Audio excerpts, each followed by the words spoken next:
Hi friends, welcome to my YouTube channel. ഇന്ന് ഞാൻ തയ്യാറാക്കുന്നത് നല്ല ടേസ്റ്റി ആയിട്ടുള്ളൊരു പഴംപൊരിയാണ്. ഇതിലൊരു സീക്രട്ട് ഇൻഗ്രീഡിയൻറ്റ് കൂടെ ചേർത്തിട്ടാണ് ഇത് തയ്യാറാക്കുന്നത്.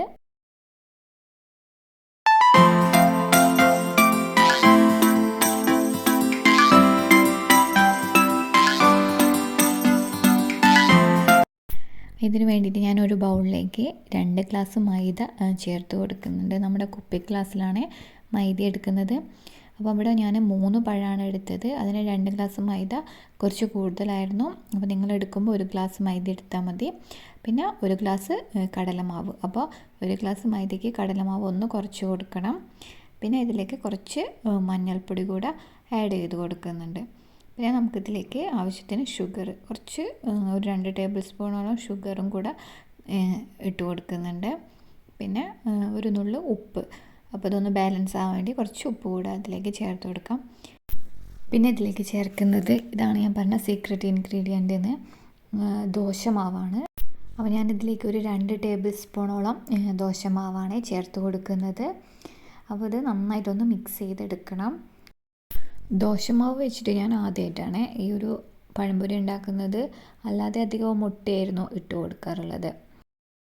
അങ്ങനെ ഇത് നല്ലോണം മിക്സ് ആയതിനു ശേഷം നമുക്കിതിലേക്ക് അല്പം വെള്ളം ഒഴിച്ച് കൊടുത്തിട്ട് കുറച്ച് വെള്ളം ഒഴിച്ച് കൊടുത്തിട്ട് നന്നായിട്ടൊന്ന് മിക്സ് ചെയ്തെടുക്കണം.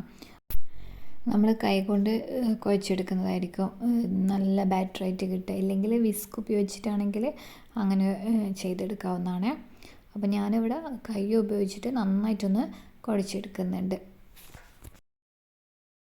അപ്പോൾ ബാറ്റർ ഇതുപോലെ നല്ല സ്മൂത്തായിട്ട് കിട്ടിയിട്ടുണ്ട്. നമുക്കിതിലേക്ക് കുറച്ച് ഏലക്കാപ്പൊടി കൂടെ ചേർത്ത് കൊടുക്കണം. അപ്പോൾ ഞാനൊരു 2-3 ഏലക്ക കൂടെ പൊടിച്ചെടുത്തിട്ട് ഇതിലേക്ക് ചേർത്ത് കൊടുക്കുന്നുണ്ട്. അപ്പോൾ ഈ ഒരു ബാറ്റർ നമുക്ക് അടച്ചു വെക്കാം.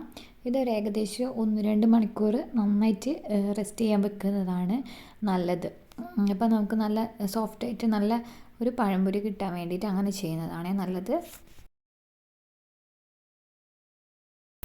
ഞാനിവിടെ 3 പഴമാണ് എടുക്കുന്നത്. അപ്പോൾ ഇത് 2ആയിട്ട് കട്ട് ചെയ്ത് വീണ്ടും നൈസായിട്ട് ഒരു 3 പീസായിട്ട് എടുക്കുന്നുണ്ട്. ഇനി നമുക്ക് ഇതൊന്ന് പൊരിച്ചെടുക്കാൻ വേണ്ടിയിട്ട് ഒരു പാത്രം വെച്ച് ചൂടാക്കാം. ഇതിലേക്ക് ചൂടായതിന് ശേഷം ഇതിലേക്ക് നമുക്ക് ഓയിൽ ഒഴിച്ച് കൊടുക്കാം. അത് സാധാ വെളിച്ചെണ്ണയാണ്. അപ്പോൾ നമുക്ക് ഈ ഓരോ ചെറിയ പീസ് പഴങ്ങൾ ഈ ഒരു ബാറ്ററിൽ മുക്കിയെടുത്ത് പൊരിച്ചെടുക്കാം.